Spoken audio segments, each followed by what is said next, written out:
प्यारे बच्चों, आज की क्लास में आप सबका स्वागत है। हम लोग जो है पिछले टर्न से भारतवर्ष उन्नति कैसे हो सकती है, भारतवर्ष उन्नति कैसे हो सकती है नामक शीर्षक की व्याख्या पढ़ रहे थे, जो भारतेंदु हरिश्चंद्र जी द्वारा लिखित है। मुझे विश्वास है कि पहले के क्लास आपको समझ में आया होगा, कोई प्रॉब्लम ना हुई होगी। सब लोग जो है जल्दी से जल्दी क्लास को शेयर कर दीजिए। सबसे पहला काम करिए, क्लास को शेयर कर दीजिए। और फिर क्लास को शेयर करने के बाद हम लोग क्लास की शुरुआत करते हैं। जल्दी करिए।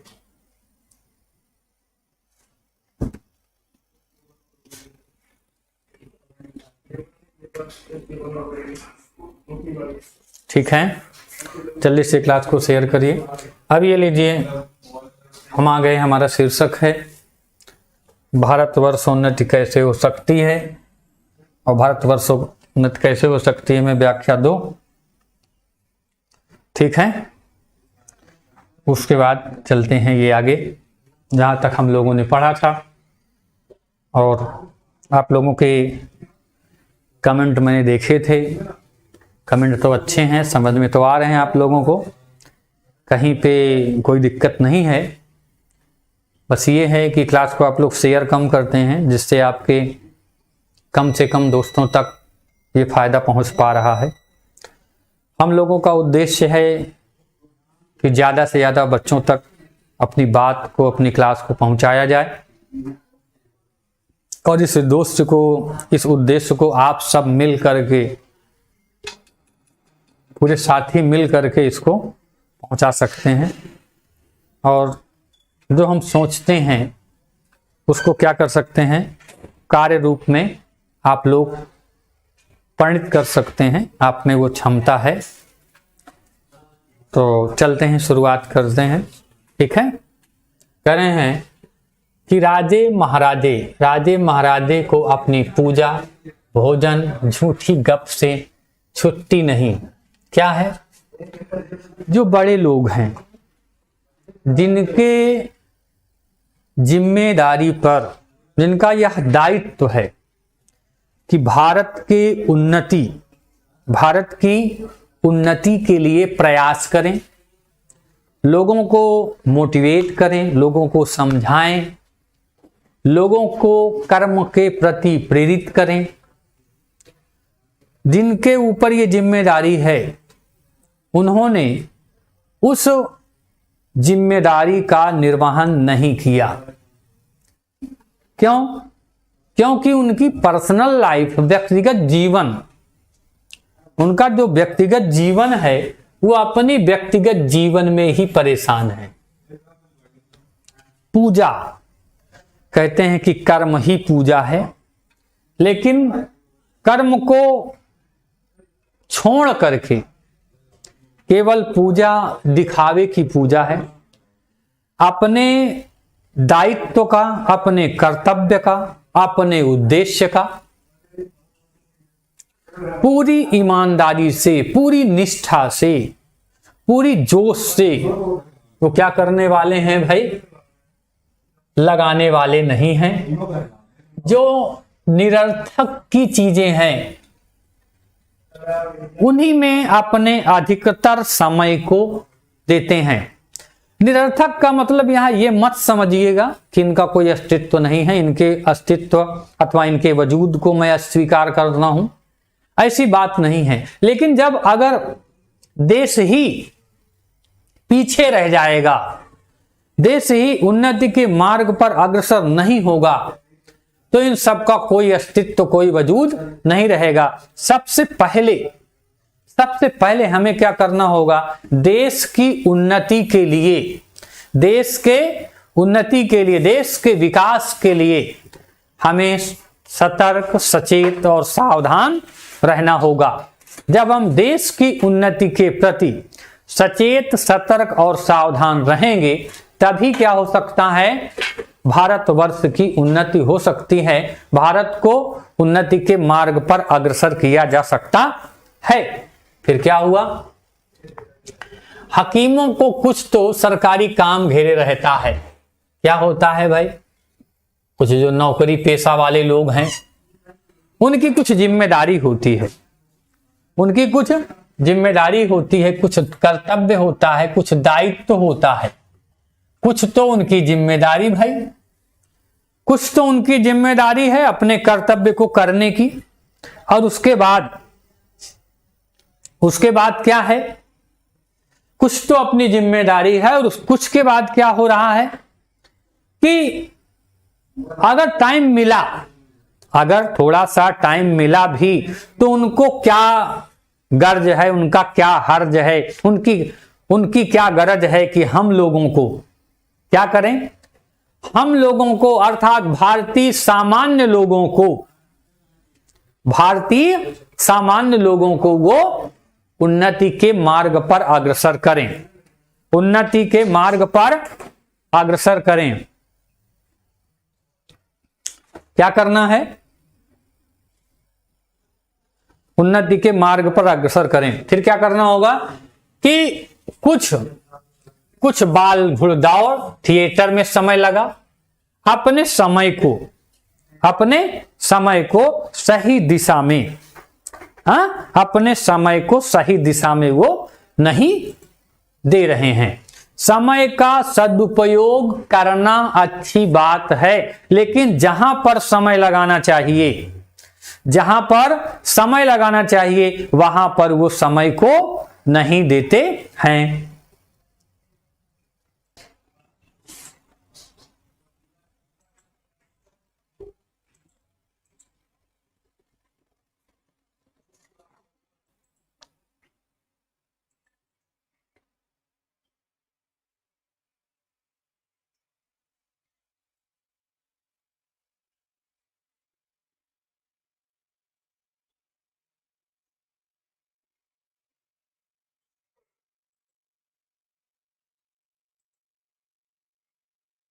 हाँ चलिए, तब क्या हुआ, जहां पे उनको समय देना चाहिए भारत की उन्नति के लिए, भारत के विकास के लिए, भारत की उन्नति के लिए, भारत के विकास के लिए जहां पर उन्हें समय देना चाहिए भारतीयों को, वहां वो समय नहीं दे रहे हैं। दे क्या रहे हैं, निरर्थक विषयों पर, निरर्थक टॉपिक पर अपने समय को व्यतीत करते हैं। फिर क्या कह रहे हैं, कुछ समय बचा भी तो उनको क्या गरज है कि वह हम गरीब गंदे काले आदमियों से मिलकर अपना अनमोल समय खोवें। फिर क्या कह रहे हैं, अगर उनके पहली बात तो उनके पास समय नहीं है, अगर है भी तो समय को हमारे लिए क्यों दें। उसके बाद भी अपनी पूजा से, अपने कर्तव्य से, अपने आमोद प्रमोद से, इन सब के बाद भी अगर कुछ समय बच गया है, इन सब के बाद भी अगर कुछ समय बच गया है तो वह क्यों हमें अपना समय देंगे। उनकी क्या गरज है, उनकी क्या गरज का मतलब, उनकी क्या गरज का मतलब समझ लीजिए, उनका क्या पक्ष है, उनका क्या आप क्या कह सकते हैं कि उनके लिए क्या फायदेमंद है। उनको दूसरे के फायदे से मतलब नहीं है। अगर हमारे लिए उनका फायदा होने वाला हो तो वो कहीं भी समय देने के लिए तैयार हैं, सतर्क हैं, सावधान हैं, एक एक पल का, एक एक क्षण का वो किसी को भी अर्पित कर सकते हैं। लेकिन बात यह है कि उसमें उनका हित होना चाहिए, दूसरों के हित के लिए, गरीब लोगों के हित के लिए, भारतीयों के हित के लिए, जो उन्नति के मार्ग पर अग्रसर होना चाहते हैं उनके लिए क्यों समय दें वो। फिर क्या कह रहे हैं, गरीब आदमियों के लिए मिलकर अपना समय क्यों खोवें। बस वही मसल रही, वही कहावत है। मसल माने क्या होता है भाई, कहावत ना, एक कहावत है। क्या कहते हैं कि तुम्हें गैरों से कब फुर्सत, हम अपने गम से कब खाली, और चलो बस हो चुका मिलना, न तुम खाली न हम खाली। क्या है, तुम्हें अपने काम से फुर्सत नहीं है, तुम्हें गैरों से कब फुर्सत। तुम्हारा जो समय है वो गैरों के पास जा रहा है, दूसरों के पास जा रहा है। तुम्हारा समय जिस विषय में नहीं जाना चाहिए, जिस विषय में नहीं जाना चाहिए, आप वहां पर अपना समय व्यतीत कर रहे हैं। और आप क्या है, तुम्हें गैरों से कब फुर्सत, तुम्हें टाइम नहीं है, और हम अपने गम से कब खाली न कह रहे हैं। अगर तुम्हें टाइम नहीं है, तुम अपना समय दूसरों पर व्यतीत करना चाहते हैं, तो अपने दुख में, अपने संवेदना में हम भी डूबे हुए हैं। भाई जब दो लोग मिलेंगे तो क्या हो जाएगा, दुख, संवेदना, करुणा क्या हो जाएगी, कम हो जाएगी। एक दूसरे से मिलेंगे, बात करेंगे, जब बातें करेंगे तो दुख पिघलेगा, दुख पिघलेगा तो दुख समाप्त हो जाएगा। तो क्या कह रहे हैं कि हम अपने गम से कब खाली, चलो अब बस हो चुका मिलना।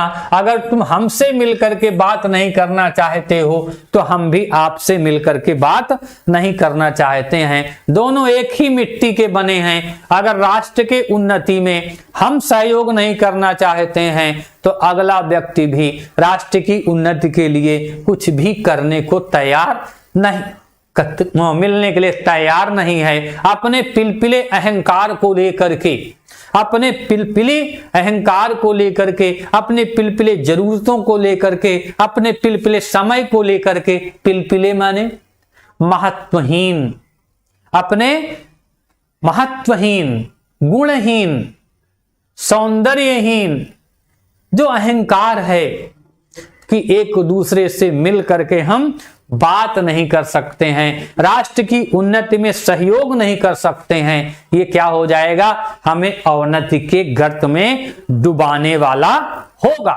समझ में आ रहा है, एक पैसेज हो गया। अगर कहीं पे आपको कोई दिक्कत है तो आप बताएं, फिर आगे चलते हैं। अगर कहीं पे कोई दिक्कत है तो तुरंत बताएं, फिर हम लोग आगे चलते हैं। महत्वहीन, जिसका कोई महत्व न रहे, महत्व रहित, महत्वहीन।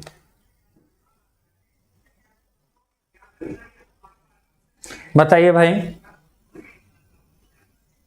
कहीं से भी अगर कहीं पे आपको कोई दिक्कत हो तो आप बताएं।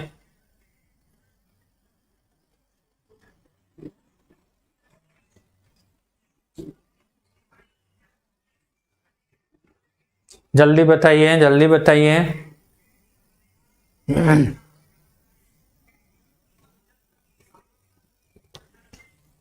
क्लियर है, कहीं पे किसी को कोई दिक्कत?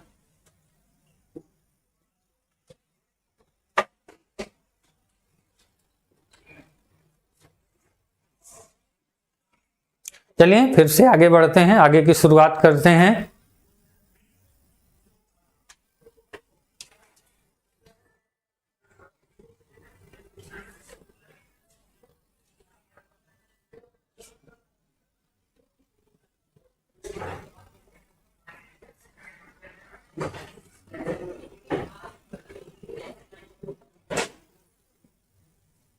ठीक है, आप कह रहे हैं कि पहले भी जब आर्य लोग हिंदुस्तान में आकर बसे थे ना, पहले भी आर्य, आर्य माने क्या कहते हैं, सबसे पहले भारत में आर्य आकर बसे थे, इसीलिए इसका नाम क्या, एक नाम क्या भी है, आर्यावर्त भी है, आर्यावर्त।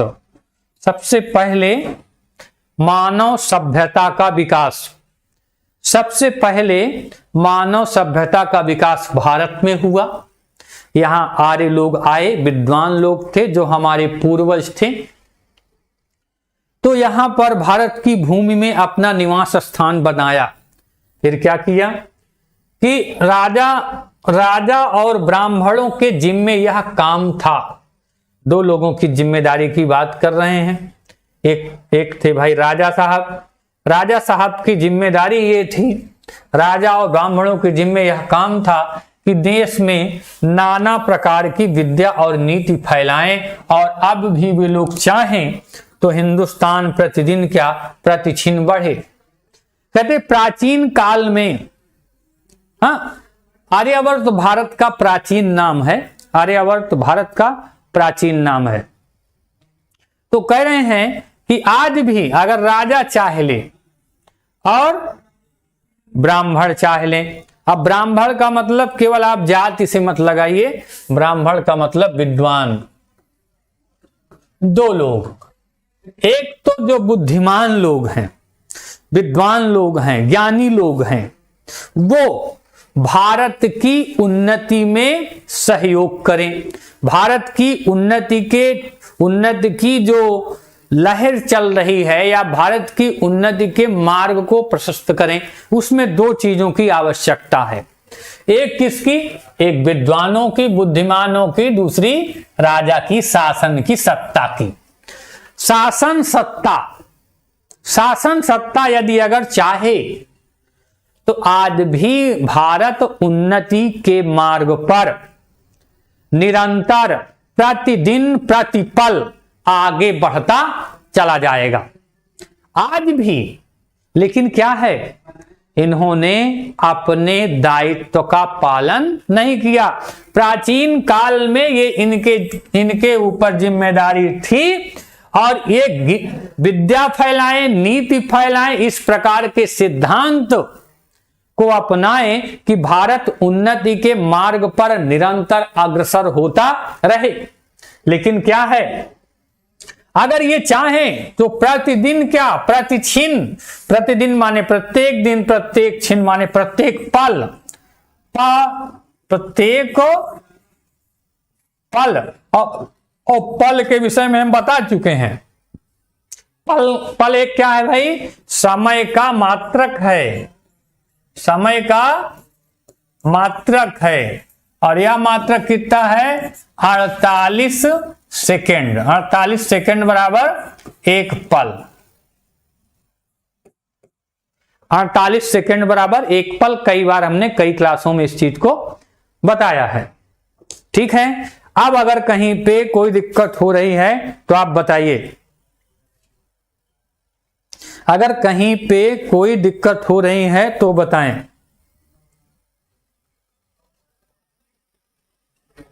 किसी को कहीं पे कोई दिक्कत है तो बताएं।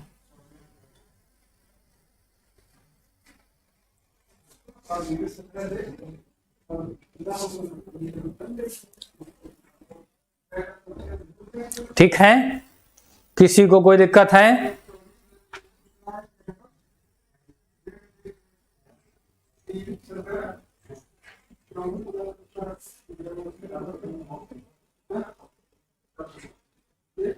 आर्यावर्त बेटा संज्ञा है, आर्यावर्त जो है एक संज्ञा है ना, और आर्यावर्त का मतलब होता है आर्य लोगों का, या ऐसे लिख देते हैं, आर्यों का निवास स्थान, आर्यों का निवास स्थान। और आर्य माने क्या होता है, आर्य माने होता है श्रेष्ठ, आर्य माने होता है श्रेष्ठ। ठीक है ना,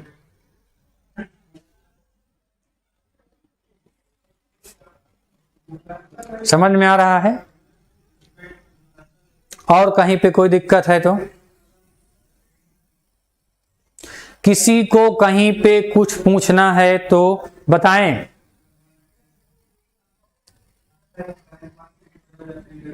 ठीक है, आगे चलते हैं।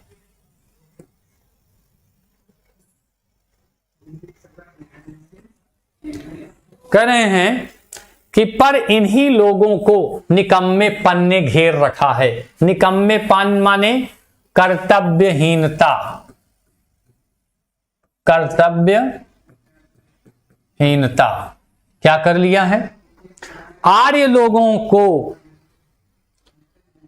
जो प्राचीन काल की व्यवस्था थी, आर्यावर्त को आगे बढ़ाने में जिनकी भूमिका महत्वपूर्ण होनी चाहिए, किसकी?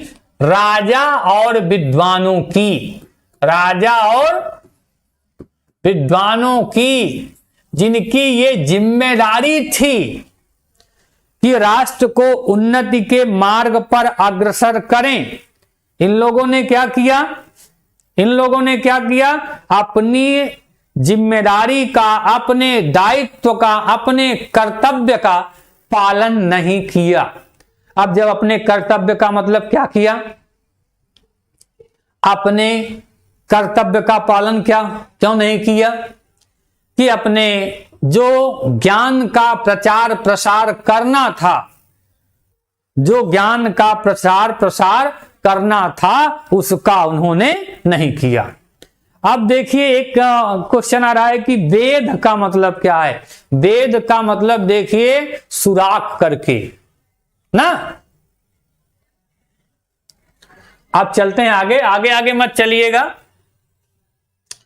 हम नहीं समझते कि इनको लाज भी क्यों नहीं आती कि उस समय जब कि हमारे पुरखों के पास कोई सामान नहीं था, तब उन लोगों ने जंगल के पत्ते और मिट्टी की कुटिया में बैठ करके बांस की नालियों से जो तारागृह आदि वेद करके उनकी गति लिखी है, वह ऐसी। हाँ चलिए, यहां वाक्य पूरा होता है।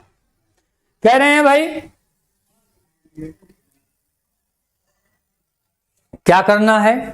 कह रहे हैं कि हमारे पास, हमें इस बात में शर्म लगती है, लाज आती है कि जो हमारा प्राचीन काल का ज्ञान विज्ञान था, जो प्राचीन काल का ज्ञान विज्ञान था, वह हमारे पास संसाधन न होने के कारण, संसाधनों की कमी होने के कारण भी आज के ज्ञान विज्ञान से श्रेष्ठ था। क्यों? कि उस काल में हमें उनके कर्तव्य को, उनके विज्ञान की उन्नति को देख करके शर्म नहीं आती है। और क्यों शर्म नहीं आती है? कि वो कैसे थे भाई? उन पुरखों के पास कोई भी सामान नहीं था, कोई भी यांत्रिक सहायता के लिए कोई भी संसाधन नहीं थे। फिर भी उन्होंने अपनी बुद्धि से, अपनी क्षमता से, अपनी कर्तव्य निष्ठा से, अपने त्याग से, अपने बलिदान से, अपने निरंतर, प्रमुख रूप से बात है कर्तव्य निष्ठा की, दायित्व के पालन की, प्रमुख रूप से बात है कर्तव्य निष्ठा की, दायित्व के पालन की। अपने कर्तव्य निष्ठा से, अपने दायित्व के पालन से उन्होंने क्या किया है? असंभव को भी संभव बनाने का कार्य किया है। क्या किया? जंगलों में बैठ करके, संसाधन विहीन हो करके, कोई संसाधन नहीं, मिट्टी के घर में बैठे, घास फूस की कुटिया में बैठ करके क्या किया? कि कुटियों में बैठ करके बांस की नालियों से, बांस के सुराग, नालियों का मतलब यहां सुराग या छिद्र, सुराग या छिद्र से बांस काटा, बांस में बीच में सुराग होता है ना, तो सुराग से अर्थात दूरबीन के स्थान पर बांस के छिद्र से तारों की, ग्रहों की स्थिति जो देखी, लिखी और प्रमाणित की, आज दूरबीन से देखने में भी तारों की वही स्थिति, वही गति, वही चाल समझ में आती है, प्रमाणित होती है। तब प्राचीन काल का ज्ञान विज्ञान हमारे आर्य श्रेष्ठ थे कि आज का ज्ञान विज्ञान श्रेष्ठ है। बात यह है कि जिस तारे की गति को उन्होंने क्या किया, बांस की अर्थात संसाधन विहीन होते हुए जो ज्ञान हमें दिया, आज हम क्या कर रहे हैं, अनेक प्रकार के संसाधनों से युक्त होकर के भी उन्हीं की बराबरी कर पाए हैं, जिसको हम वैज्ञानिक उन्नति, वैज्ञानिक तकनीकी का युग कहते हैं, वैज्ञानिक विकास का युग कहते हैं। आज से हजारों लाखों साल पहले उसका उल्लेख किया जा चुका है, उसका वर्णन किया जा चुका है। तो कैसी हमारी उन्नति, क्या हमने यही विकास किया है? और विकास किया है तो प्राचीन ज्ञान विज्ञान के बराबर। इसलिए क्या करना होगा, भारत की उन्नति के लिए हमें कुछ नए मार्ग तलाशने होंगे, नए ऊर्जा के साथ, नई कर्तव्य निष्ठा के साथ, नई दायित्व के साथ अपने कर्तव्य का पालन करना होगा। ठीक है, बात समझ में आ रही है? किसी को कोई दिक्कत? फिर क्या कह रहे हैं कि वह ऐसी ठीक बैठती है 16 लाख रुपए की लागत से विलायत से जो दूरबीन बनी है।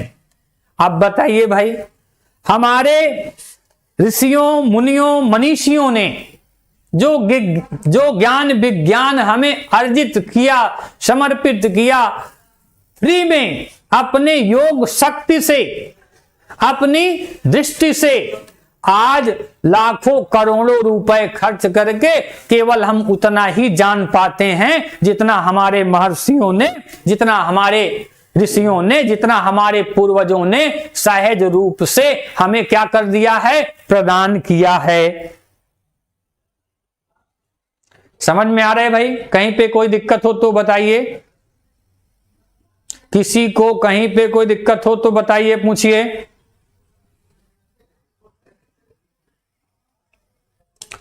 कह रहे हैं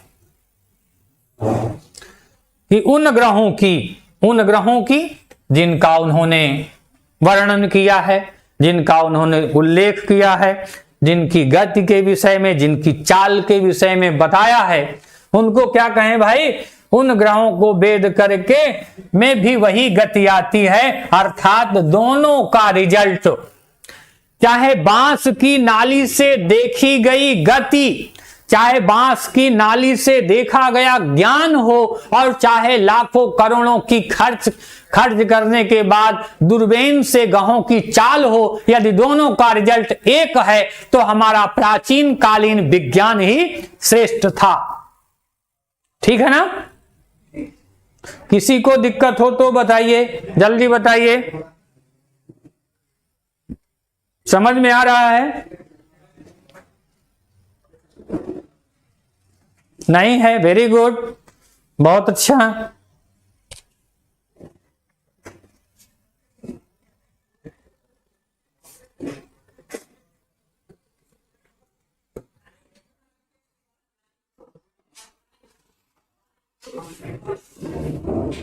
चलिए शुरू करते हैं फिर से आगे। कह रहे हैं कि और जब आज इस काल में हम लोगों को अंग्रेजी विद्या के और जनता की उन्नति से लाखों पुस्तकें और हजारों यंत्र तैयार हैं, तब हम लोग निरी चुंगी के कतवार फेंकने की गाड़ी बन रहे हैं। यह समय ऐसा है कि उन्नति की मानो घुड़दौड़ हो रही है। अर्थात आज के युग में परखो का मतलब परीक्षण करो, परखो का मतलब परीक्षण करना।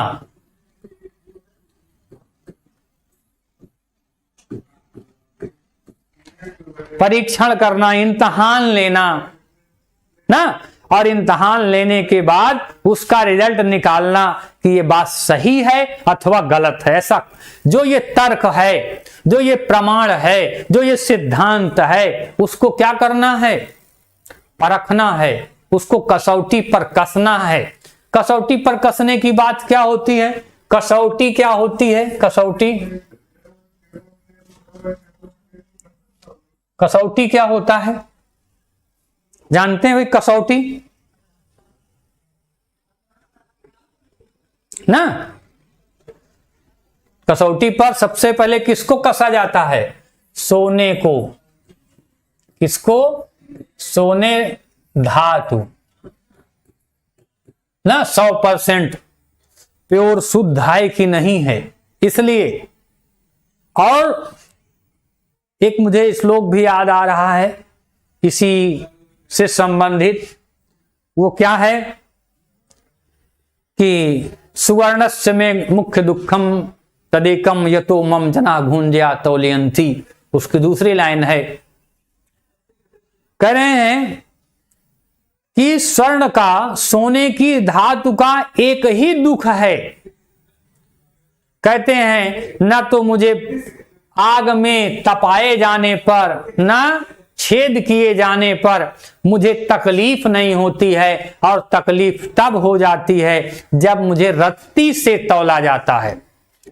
या तो मम जनः गुंजया तौलयंती, जब मुझे लोग रत्ती पर तौलते हैं, तुलना अच्छी नहीं की जाती है। तो कह रहे हैं कि और आज जब इस समय इस काल में लोग अंग्रेजी विद्या के, अंग्रेजी विद्या का मतलब क्या है? ज्ञान विज्ञान का युग है। ज्ञान विज्ञान का युग है। हाँ, सभ्यता और संस्कृति के उत्थान का पल है। सभ्यता और संस्कृति के विकास का प्रश्न है, उत्थान का प्रश्न है। तो क्या हो रहा है आज? क्या कर रहे हैं लोग? वही प्राचीन सिद्धांतों के अर्थ को न समझ करके, कतवार नहीं जानते हैं। अरे जो नाव चलाने वाली चप्पू होता है उसको कहते कतवार। अभी वहां आ रहे हैं तो कह रहे हैं, क्या कहते हैं कि हम लोग अंग्रेजी विद्या के और जनता की उन्नति में लाखों पुस्तकें, हजारों यंत्र तैयार हैं। क्या किया है? ज्ञान से परिपूर्ण, साहित्य से परिपूर्ण, विज्ञान से परिपूर्ण, सबसे युक्त होते हुए भी, सबकी क्षमता, सबके सहयोग के बाद भी आज हम जो उन्नति करनी चाहिए, भारत को उन्नति के मार्ग से जितना तीव्र गति से उन्नति के मार्ग पर ले जाना चाहिए, वहां तक हम आज नहीं पहुंचे हैं। हमें इन संसाधनों के माध्यम से, विज्ञान के माध्यम से, तकनीकी के माध्यम से, वैज्ञानिक प्रगति के माध्यम से, अपनी मेधा के माध्यम से क्या करना चाहिए? जो अपेक्षित परिणाम मिलने चाहिए वो परिणाम हमें नहीं मिले हैं। क्यों? क्योंकि हम लोगों ने एक चीज कर रखा है कि हमारे अंदर ये अकर्मण्यता का जो भाव है, कुछ न करने की जो प्रवृत्ति है, आलस्य की जो प्रवृत्ति है, यह हमें कर्म करने से रोकती है, स्थिर करती है। ठीक है। फिर क्या कह रहे हैं कि उन्नति से, और तब जब हम लोग निरीचुंगी के कतवार फेंकने की गाड़ी बन रहे थे, क्या है? जब हम लोग क्या कर रहे थे? निरीचुंगी के कतवार, मतलब हमारा कोई मतलब नहीं था, हमारा कोई मतलब नहीं था, कोई अर्थ नहीं था, हम निरर्थक थे। उन्नति का मतलब कि सामाजिक उन्नति, वैज्ञानिक उन्नति, राजनीतिक उन्नति, आर्थिक उन्नति, हर प्रकार की उन्नति से है।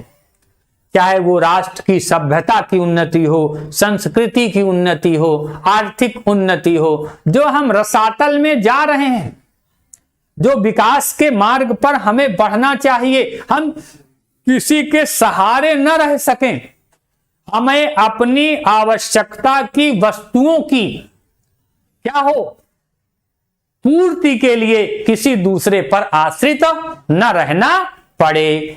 समझ रहे हैं? यही होता है उन्नति का मतलब। उन्नति का मतलब क्या है? विकास है। उन्नति का मतलब क्या है? प्रगति है। उन्नति का मतलब क्या है? अपनी आवश्यकता की पूर्ति अपने देश के लोगों। अब देश की उन्नति, चाहे वो सामाजिक उन्नति हो, राजनीतिक उन्नति हो, सभ्यता की उन्नति हो, हर प्रकार की उन्नति देश में होनी चाहिए। ठीक है। फिर उसके बाद क्या कह रहे हैं? और हम लोग क्या कर रहे हैं? निरा चुंगी की फेंकने की गाड़ी बन रहे हैं। केवल हमारा कोई मतलब नहीं रह गया है, कर्तव्य से रहित हो गए हैं। यह समय ऐसा है, उन्नति की मारो घुड़दौड़ हो रही है। यह समय मतलब ये मौका है। ये क्या है? मौका है। ये मौका है, ये अवसर मिला है। ये अवसर बार बार मिलने वाला नहीं है। अगर इस अवसर का हमने का मतलब भारतीयों ने, देशवासियों ने, हमारी सभ्यता ने, हमारी संस्कृति ने, हम लोगों ने अगर इसका भी लाभ नहीं उठाया, इस मौके का फायदा नहीं उठाया, इस अवसर पर भारत को उन्नति के मार्ग पर अग्रसर नहीं किया, तो क्या हो जाएगा? हम हमेशा पीछे रह जाएंगे। संपूर्ण संसार उन्नति के मार्ग पर तेजी से, शीघ्रता से, पूरी क्षमता से, पूरी ताकत से उन्नति के मार्ग पर दौड़ रहा है। लेकिन भारतीय लोग इंतजार कर रहे हैं। किसका इंतजार कर रहे हैं? कि कोई हमें दौड़ाएगा, कोई हमें बढ़ाएगा, कोई हमारा सहयोग करेगा। क्यों सहयोग करेगा भाई? हमें अपनी उन्नति के विषय में खुद ही सोचना होगा, खुद ही विचार करना होगा, खुद ही कार्य करना होगा। अपनी कर्तव्य निष्ठा को, खुद ही देश के प्रति कर्तव्य की भावना को, कर्तव्य के दायित्व को खुद ही हमें निर्वहन करना होगा। तभी भारत की उन्नति हो सकती है। भारत उन्नति के मार्ग पर सरपट दौड़ सकता है और संपूर्ण विश्व के देशों को वह पीछे कर सकता है, पीछे कर सकता है। ठीक है। अब बताइए कहां पे दिक्कत है आपको?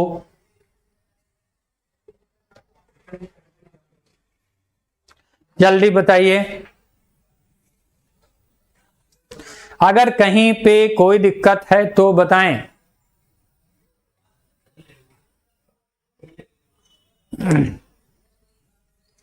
कहीं पे कोई दिक्कत है तो बताइए।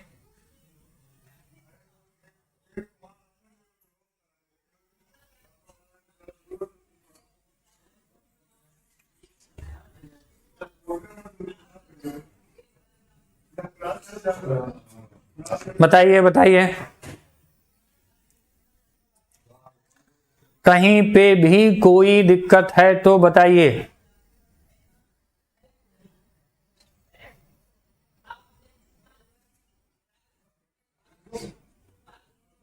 समझ में आ रहा है?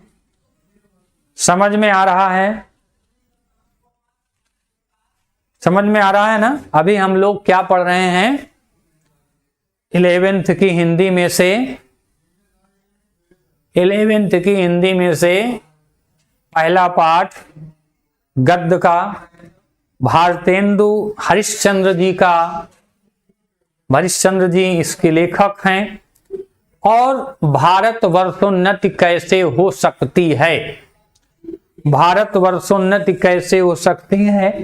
टाइम टेबल जाएंगे बेटा, टाइम टेबल यूट्यूब में पड़ा हुआ है ना, कम्युनिटी पोस्ट पर ना, वहां पे चले जाएंगे तो आपको क्या है भाई, कतवार वाली लाइन फिर से बता दीजिए। और क्या है कतवार वाली लाइन के अलावा? कतवार लाइन वाली के अलावा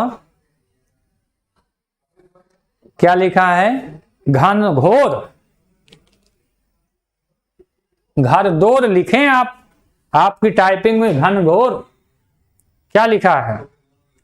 सही लिखिए। घनघोर का मतलब भयंकर होता है, ज्यादा, भीषण, अगर घनघोर लिखे हैं तो। ठीक है ना? बताइए, और बताइए क्या पूछना है। अच्छा, कतवार वाली लाइन देख लेते हैं। कतवार वाली लाइन कहां से है? हाँ, तब हम लोग निरी चुंगी के कतवार फेंकने की गाड़ी बन रहे हैं। तब भी ऐसे अवसर पर जब सारी दुनिया उन्नति के मार्ग पर अग्रसर हो रही है, कर्मशील हो रही है, तब भी ऐसी परिस्थिति में भी भाई ऐसा होता है कि एक को उन्नति करते हुए देखकर मन में ये भाव आता है कि हम भी इसके साथ दौड़ेंगे, इससे आगे निकल जाएंगे। लेकिन क्या होता है, हम देख करके भी निरर्थक बने हुए हैं, ऊर्जाहीन बने हुए हैं, कर्तव्यहीन बने हुए हैं। क्या करते हैं भाई? निरर्थक बने हुए, कोई हमारा सहारा बन जाए ना। कतवार माने क्या बताया था? चप्पू सहायक, जिससे जो हमें आगे बढ़ा सके, जो धक्का दे सके, हम उसी की प्रतीक्षा में लगे हुए। अरे सब लोग दौड़ रहे हैं, सब लोग उन्नति के मार्ग पर भाग रहे हैं, तो हमें भी भागना चाहिए। अब जब सारे विश्व के सभी देश विकास के मार्ग पर अग्रसर हैं, तो भारत को भी, भारतीयों को भी विकास के दौड़ में सरपट, तेजी से, पूरी शक्ति से, क्षमता से आगे बढ़ना होगा। बात समझ में आ गई? बताइए भाई। ठीक है, अब पूछना है तो बताइए, नहीं तो फिर आगे की कार्यवाही शुरू की जाती है।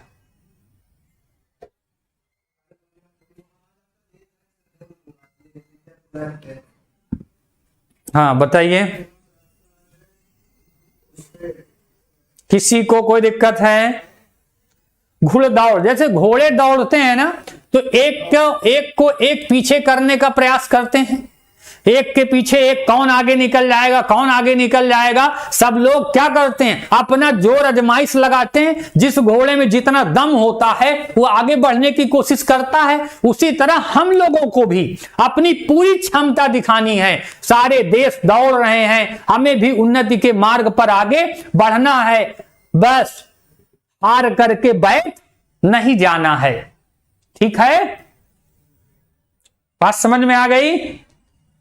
चलिए, आज की क्लास के लिए आप सबको बहुत बहुत धन्यवाद, बहुत बहुत आशीर्वाद, बहुत बहुत शुभकामनाएं, और इसी तरह से पढ़ते रहिए। बस नोटिफिकेशन आपको मिल जाएगा। देखिए, क्लास पर डे चलती है, 3 बजे से शुरू हो जाती, 10-11 बजे तक चलती है, तो लगातार क्लास आती ही रहती है। अब इसमें बहुत पूछने की जरूरत नहीं है। अगर आपको टाइम टेबल देखना है तो टाइम टेबल चले जाइए, जैसे मैंने बताया है कि यूट्यूब पर पड़ी हुई है कि कब कब क्लास आती है।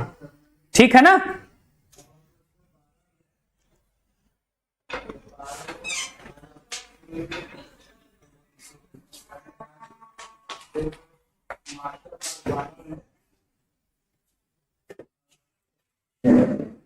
ठीक है, ओके, थैंक यू।